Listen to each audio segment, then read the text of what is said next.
Highlights అంటే ఆయన అక్కడ విలన్ అని అక్కడ పోలీస్ అయితే ఒకరు చాలా టార్చర్ చేస్తారు. ఇక్కడ మళ్ళీ విలేజ్ బ్యాక్ డ్రాప్ లో ఆయన ఒక ఫ్రెండ్ తో పోటీ పడతాడు. ఒక తండ్రి అంటే నాయకుడిగా ఎదగడానికి చాలా బాగుంది. ఇంకొకటి సముద్రంలో పోరాటాలు అయితే చాలా విజువల్స్ చాలా బాగున్నాయి. నిజంగా మనం చూస్తుంటాం నార్మల్ జర్నీలో తిరిగి రావచ్చు. ఈ సముద్రం జర్నీలో ఎంత చాలా ఎఫెక్ట్ అవుతుంది నిజంగా జర్నీ చేస్తున్నప్పుడు.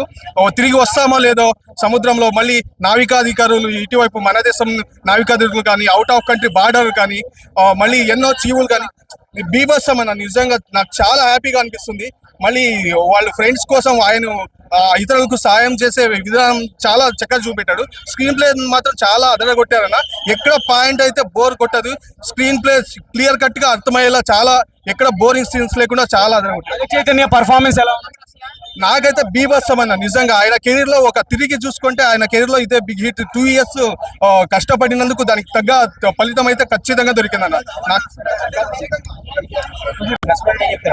ప్లస్ పాయింట్ అంటే హీరోయిన్ యాక్టింగ్ అన్న. And rock star DSP he proved like ఎందుకు అతను రాక్ స్టార్ అని అంటారో అదన్నీ ప్రూవ్ చేసుకున్నారు. బట్ మోస్ట్లీ నెగిటివ్ అయితే ద హోల్ డైరెక్షన్ అన్న మూవీ అయితే. స్టోరీ ఇప్పుడు అది బేసిక్లీ శ్రీకాకుళం అది, కాకపోతే మేము విన్న స్టోరీ అయితే ఇక్కడ అసలు కంప్లీట్లీ సెకండ్ హాఫ్ లో అయితే కంప్లీట్లీ డిఫరెంట్ ఉందన్నమాట. వాళ్ళు చేయడం అంతా కొంచెం ఆర్టిఫిషియల్ ఎలిమెంట్స్ అనేది చాలా ఎక్కువైపోయి సినిమాటిక్ లిబర్టీ ఎక్కువ తీసేసుకున్నారు, చాలా ఎక్కువ తీసుకున్నారన్న. అంటే చందు గారు మీకు గుర్తుంటే సినిమాను చేసేటప్పుడు నేను చాలా రీసెర్చ్ చేశాను. నేను వెళ్ళిపోయాను, వాళ్ళతో పడవలో జర్నీ చేశాను, స్టోరీ విన్నాను. అది ఎక్కడ నాకు కనిపించలేదు అన్న. ఆయన ఎఫర్ట్స్ ఏం కనిపించలేదు. కార్తికేయ 2 తీసిన సినిమా డైరెక్టర్ తీసిన సినిమాలా ఉందా? ఆయన తీసిన సినిమాలైనా ఉంది. డైరెక్షన్ వాల్యూస్ ఆబ్వియస్లీ బాగుంటాయి, కాకపోతే మీరు అన్నట్టు సినిమాటిక్ లిబర్టీ అనేది చాలా ఎక్కువ తీసుకున్నారు. అంటే చాలా చేంజెస్ చేసేయడం అవన్నీ కమర్షియాలిటీ ఎక్కువ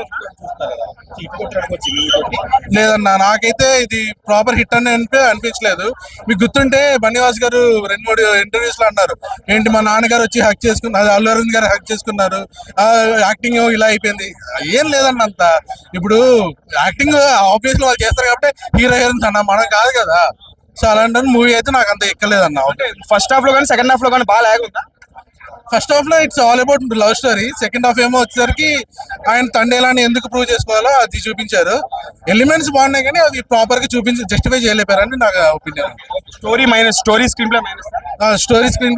screen play like proper utter minus అన్న. అంటే సినిమాటిక్ లిబర్టీ చాలా ఎక్కువ తీసుకుని స్టోరీని ఆయనకి ఇష్టానుసారం మార్చేయడం. మేబీ ప్రొడక్షన్ హౌస్ వాల్యూస్ అయి ఉండొచ్చు, దేని అయి ఉండొచ్చు కానీ but it's a complete flop movie అన్న.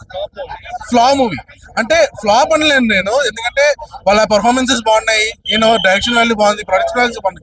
కాకపోతే ఇట్స్ ఎ ఫ్లా మూవీ. అంటే ఎలా ఉండాలో స్టోరీ అది చూపించలేదు, ఎంగేజింగ్ గా ఉండదు. ఆబ్వియస్లీ అంత కనెక్ట్ చేయలేదు. మీరు ఆబ్వియస్లీ ఎమోషనల్ గా అయితే ఎవరు కనెక్ట్ అవ్వలేదు అన్న. నాకు నిద్ర అయితే రాదు కానీ చిరాకు వస్తుంది బేసిక్ గా.